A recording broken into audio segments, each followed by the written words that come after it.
Hello viewers, আজকের রেসিপিটি হলো খোয়া মাছের রেসিপি, যেটা আপনাদের সাথে আমি শেয়ার করব কিভাবে বানিয়েছি।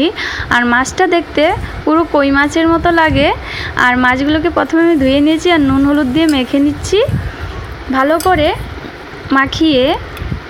তারপরে আমি কড়াইতে সরষের তেল দিয়ে ভেজে নেব। এক এক করে মাছগুলোকে সবগুলো দিয়ে দিচ্ছি। আর মাছগুলো কিন্তু খুব জ্যান্ত মাছ ছিল, তার জন্য আমি বেশিক্ষণ ভাজবো না মাছগুলোকে। দেখুন হালকা ভাজা হয়ে আসলে আমি উঠিয়ে নেব।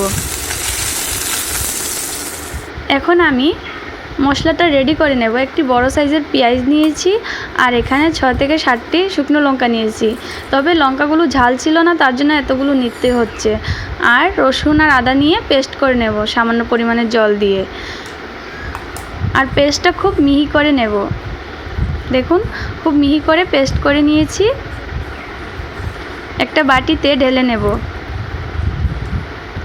আর এখন সরষের তেল পরিমাণ মতো দিয়ে এখন দিয়ে দেব। তেলটা গরম হয়ে আসলে কালো জিরে ফুটে আসলে বেটে রাখা মশলাগুলো দিয়ে দেব। দিয়ে নাড়িয়ে দেব। আর এইভাবে ঘুরিয়ে ঘুরিয়ে নাড়াতে হবে মশলাগুলোকে।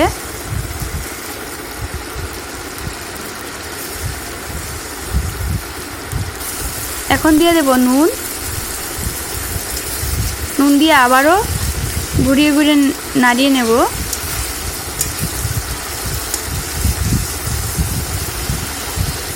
তারপরে দিয়ে দেব হলুদ গুঁড়ো আর জিরা গুঁড়ো দিয়ে আবারও আমি নাড়িয়ে নেব।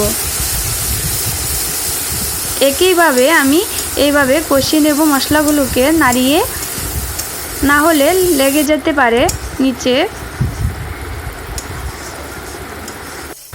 আর এই মাছটার টেস্টটা পুরোপুরি কই মাছের মতো টেস্ট, তার জন্য খুব বেশি পরিমাণে তেল দিয়ে ঝাল ঝাল করে বানালে খুব ভালো লাগে। আর মশলাটা খুব সুন্দর হয়ে কষিয়ে আসছে। দেখুন তেল ছেড়ে দিয়েছে, কষানো হয়ে গিয়েছে। এখন আমি পরিমাণ মতো জল দিয়ে দেব। জলটা দেওয়ার পরে ফুটে আসলে মাছগুলো ছেড়ে দেব। নাড়িয়ে দেব মাছের সাথে। আর এখন কিছুক্ষণ পরে ফুটে আসার পরে আমি দিয়ে দেব 2-3টে কাঁচা লঙ্কা। দেখুন খুব সুন্দরভাবে হয়ে আসছে।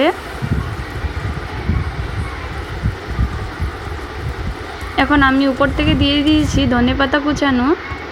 আর রান্নাটা কমপ্লিট হয়ে গিয়েছে। আর আপনাদের যদি ভালো লেগে থাকে প্লিজ ভিডিওতে একটি লাইক করবেন আর চ্যানেলটি সাবস্ক্রাইব করবেন। থ্যাংক ইউ সো মাচ ভিডিওটি পুরো দেখার জন্য। আবারও আমি নিয়ে চলে আসব নতুন নতুন ভিডিও আপনাদের সাথে শেয়ার করব। প্লিজ কমেন্ট করে জানাবেন কেমন হয়েছে।